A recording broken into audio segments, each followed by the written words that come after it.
السلام علیکم ورحمۃ اللہ وبرکاتہ۔ آج اس ویڈیو میں آپ کی توجہ ایک اور مسئلہ کی طرف کرانا مقصود ہے۔ ویڈیو کو آخر تک سنیے۔ آج کا مسئلہ یہ ہے کہ ایک عورت خود صاحب نصاب ہے، ایک خاتون ایسی ہے جو مالدار ہے، صاحب نصاب ہے، اس کا جو خامند ہے، اس کا جو شوہر ہے، تو اس کو زکوٰۃ دینا جائز ہے یا جائز نہیں ہے؟ اس مسئلے کا جواب یہ ہے کہ جب اس کی بیوی، اس کی اہلیہ خود صاحب نصاب ہے، خود مالدار ہے، چونکہ اس کا شوہر غریب ہے، اس کا شوہر زکوٰۃ کا مستحق ہے، اس کا خامند فقیر ہے، تو پھر اس کے خامند کو زکوٰۃ دی جا سکتی ہے۔ اب اس کی کیا وجہ ہے کہ بیوی خود مالدار ہے اور خامند غریب ہے، پھر بھی زکوٰۃ اس کو دینا جائز ہے؟ اس کی وجہ یہ ہے کہ جب بیوی صاحب نصاب ہوگی تو وہ مالدار شمار ہوگی، وہ مالدار سمجھی جائے گی، تو لہذا بیوی کے مالدار ہونے سے، بیوی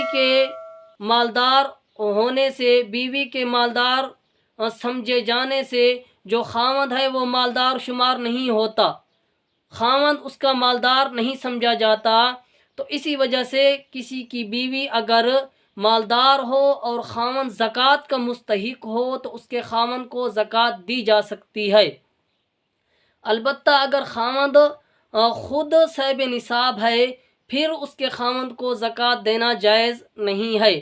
اور اسی طرح یہ مسئلہ بھی ذہن میں رکھ لیں، اگر خامند خود صاحب نصاب ہے، خود مالدار ہے، تو اس کی بیوی جو فقیر ہے، زکوٰۃ کی مستحق ہے، آپ اس کی بیوی کو زکوٰۃ دے سکتے ہیں۔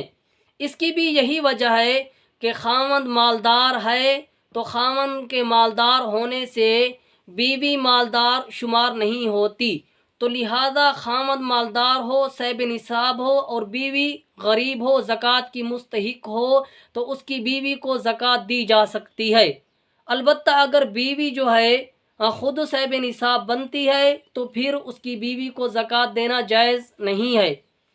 اور اس کے آگے ایک اور مسئلہ ذہن نشین کر لیں، خامند اور بیوی اپنی زکوٰۃ ایک دوسرے کو نہیں دے سکتے۔ خامند اپنی زکوٰۃ اپنی بیوی کو نہیں دے سکتا، خامند کے لیے اپنی زکوٰۃ اپنی بیوی کو دینا جائز نہیں ہے، خواہ وہ بیوی مالدار ہو یا نہ ہو، صاحب نصاب ہو یا صاحب نصاب نہ ہو، خواہ وہ بیوی زکوٰۃ کی مستحق ہو یا نہ ہو، خامند کے لیے اپنی زکوٰۃ اپنی بیوی کو دینا جائز نہیں ہے۔ اور اسی طرح بیوی جو ہے وہ بھی اپنی زکوٰۃ اپنے خامند کو نہیں دے سکتی، چاہے اس کا خامند زکوٰۃ کا مستحق ہو یا نہ ہو، ہرگز بیوی جو ہے اپنی زکوٰۃ اپنے خامند کو نہیں دے سکتی۔